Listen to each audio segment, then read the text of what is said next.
This week in CIST 1510, we'll look at Chapter 4's Analyze, Correct, and Improve, Correcting CSS Style Rules. This will be part of our discussion. So in this assignment, we're going to go in, you're going to create a link between your HTML document and your CSS, which is going to allow that your cascading style sheets that is going to improve the look of your web page. Now, one of the reasons we can use a CSS rather than doing inline in our HTML document formatting is because we can then apply that CSS to multiple pages to give our website a more cohesive look. So we'll start off looking at what our web page looks like currently. This is what we start off with. As you can see, it's not very appealing. So we're going to change some of this. We'll look at our styles here that we've already got some styles written, and these are going to be applied to different sections of our HTML. For example, the footer tag here is going footer selector. This is going to have all of these going to be assigned to in our HTML everything that's inside of these footer tags.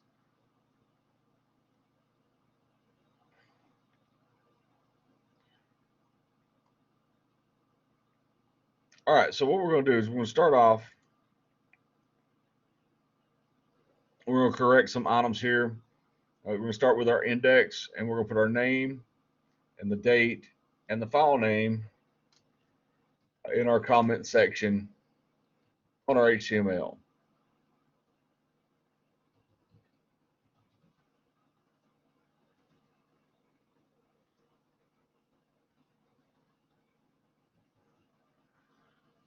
We'll do the check,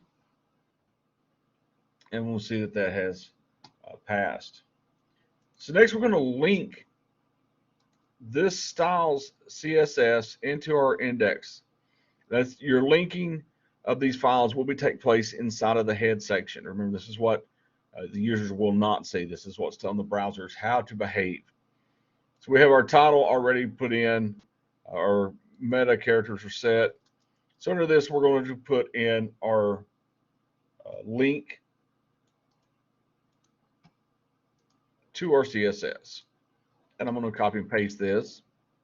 So I'm going to declare a link tag. The relationship is style sheet.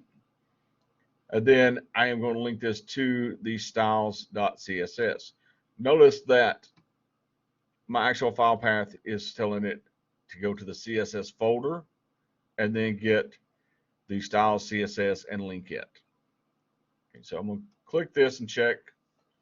Okay, we pass the check. Now we'll see the changes in our web page. So everything that we've had already put over here in the CSS, because that is now going to be applied to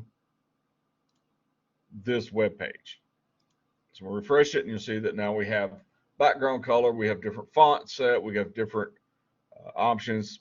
Still not correct, but we're going to work on that.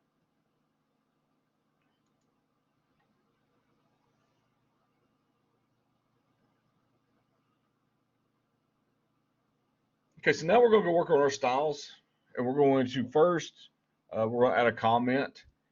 Now, one of the things I'll do this, I'll just copy my comment that I have in my index, and I'm going to place this at the top of my style sheet and then change the file name.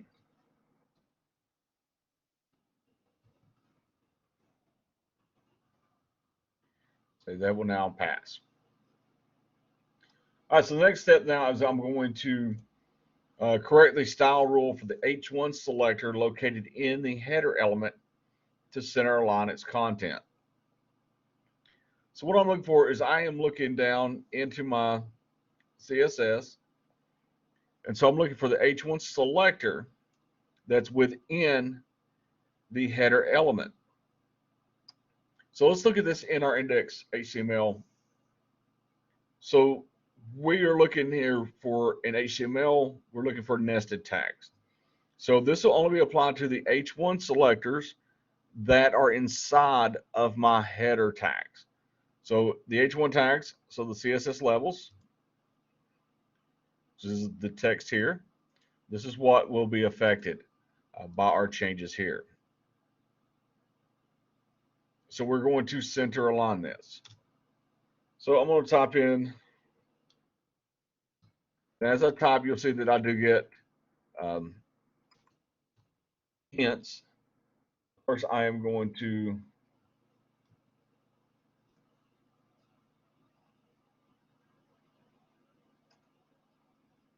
excuse me. We're going to do the text align. So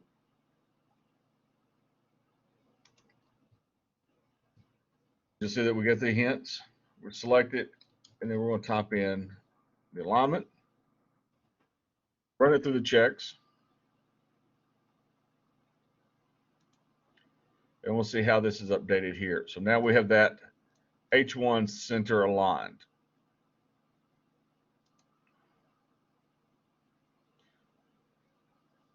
Next, we're going to correct the style rule for the list item elements within the nav to display the list as inline block. So once again, we're going to scroll through this. Now, yours may have it like mine here is, where I've got the nav unordered list and the nav list items. I really prefer to format these to where they're all on the different lines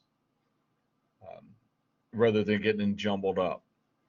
So now I can see that I've got my nav list item. So I've got my list item that's inside of my navigation. When I look at my HTML, it'll be working with these items here that are residing inside of the nav tag. And so I'm going to display the list as an inline block. So you see I've already got the display property set. So in this, I'm just going to update this to inline. I'm going to choose inline block and delete the last block there.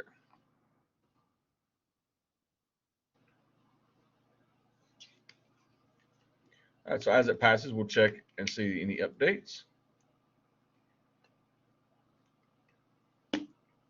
Okay, so we see that we've changed the list items now as far as their display. Next, we're going to update the style rule for the main selector that sets the overflow property to auto. So once again, we're going to come back to our CSS. We'll look for the main. Okay, currently our settings in here are the padding set to 2%, and we've got a font family. Now we're looking at the font family in CSS. This is the preferred font. Okay, if that is not available, the web browser is to display the font as Arial. If that's not available, it is then to pick one of the fonts from this font family. All right, so we're going to add to this, and we're going to start typing overflow, and we'll set that to auto.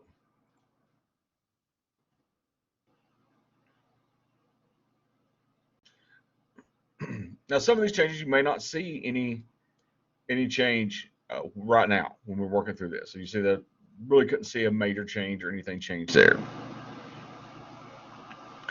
We're also going to set the footer now. We're going to add the footer properties. We're going to add a clear, and we're going to clear a float to the left.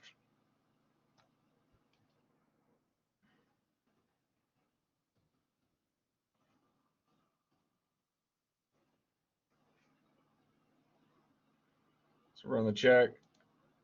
So down here, there's our footer area. Once again, you're not going to see a big change, anything change yet. All right, so now we're going to move into the improve section. Okay, so first we're going to remove the underline from all of the nav links using the text declaration property. So think about this. Where is this telling us to go to? Okay, it's telling us to go to the nav links and or the links underneath the nav tags. Okay, so remember that the anchor, that's where we get our links, as we'll see over here in our navs. So we're going to remove the underlines from this, from the W3 schools, the W3C, W3 schools, and so forth. And we're going to use the text declaration property. All right, so inside here, now, a couple ways you can lay out your CSS. As you can see, you can lay it out where it is more vertical, for example, in the nav list item, or you can have it to where it all flows as the anchor property is here. I personally prefer it to be laid out this way. To me, it's just easier to read, but this is a personal preference for you. So I'm going to start with a text declaration. So it's top T, choose the list, and I'm going to set this to none. Run my check.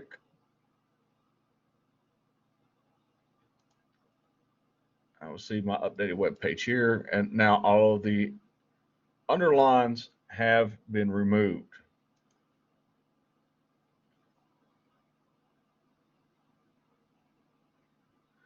Okay, next, we're going to look at creating a style rule for an anchor element within the main element. Okay, we're going to set the font color value. We'll remove the underline. We'll set a font weight value of bold, and then set the font style value to italic. So when you're working through this, MindTap is going to tell you exactly what you're going to set, the properties. For example, when we start working with in this one, it's telling us that we're going to work with the anchor elements within the main element. Okay, so you look in your CSS, you'll see that you don't have that created yet. So in here, I'm going to start typing in main. Choose my anchor. I'm going to put my brackets, my curly brackets. So in here now, I can start typing in my attributes. So first one, it says I'm going to set the color.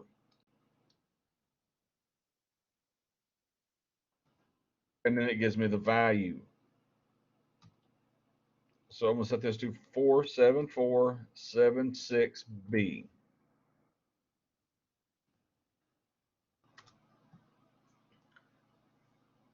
Now, let's just take a quick look and see what that did.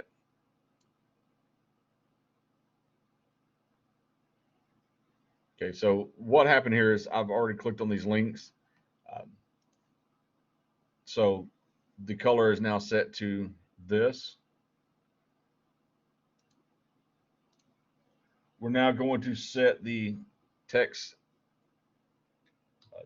declaration again, as we just did in the previous one, where we removed the underline. Again, we're going to look at this, and we'll see that the underline should disappear from the text, from the links. Next, it says set the font weight. We're going to start typing in font, choose font weight, and set it to bold. And we'll see the change here. So our links have changed.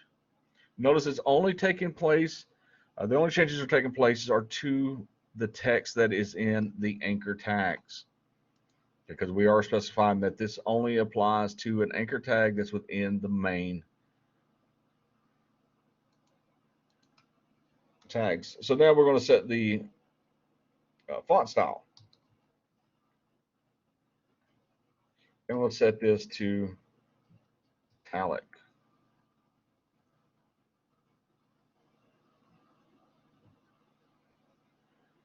And we'll see there's some change here to the text. The next step is to adjust the width value of the CSS1, CSS2, and CSS3 ID selectors so that they appear next to each other horizontally. Okay, so this is going to be this area here, this level of text here. So let's look back at our index HTML. We'll see that with these, we do have our divs and ID selectors. The CSS1 is applied to the first paragraph, CSS2 and so forth. Well, when we look at our styles, we can kind of combine these rules. Because we're setting these rules for all of these styles at once, and we're setting the same rules, so we can set our selectors here as the CSS1, CSS2, CSS3 for the ID selectors. And then we can apply these settings to all of those at one time. So in here, we're simply just going to change this 40 to a 30.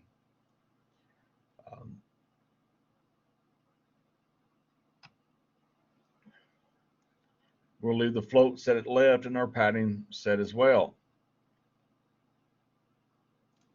We're going to check.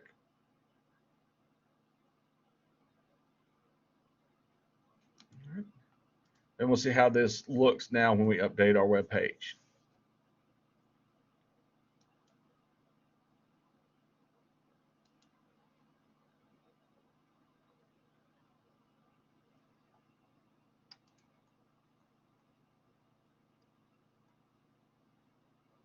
Okay, so next we're going to look at going back to our index HTML.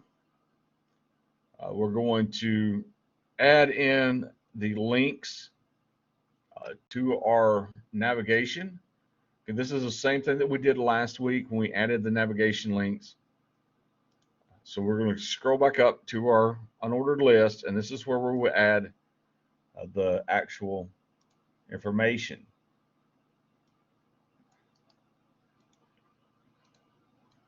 So I am copying and pasting these. Once again, we have our list item, we have our anchor tags, the link, our target is set to blank. W3C is the text that will be seen. Close our anchor tag and then close our list item. And we do that for each one of these links here as well.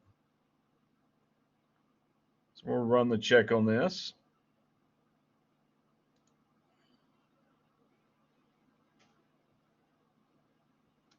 And we'll look at the updated one.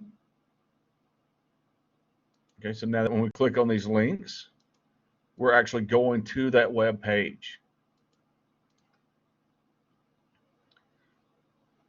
All right, so now once you've done this, you need to open the link to the current work and review the tables and specifications. So you go over to the CSS current work, read one of these, and then write your discussion post. Don't forget in the task to come in and also submit your assignment.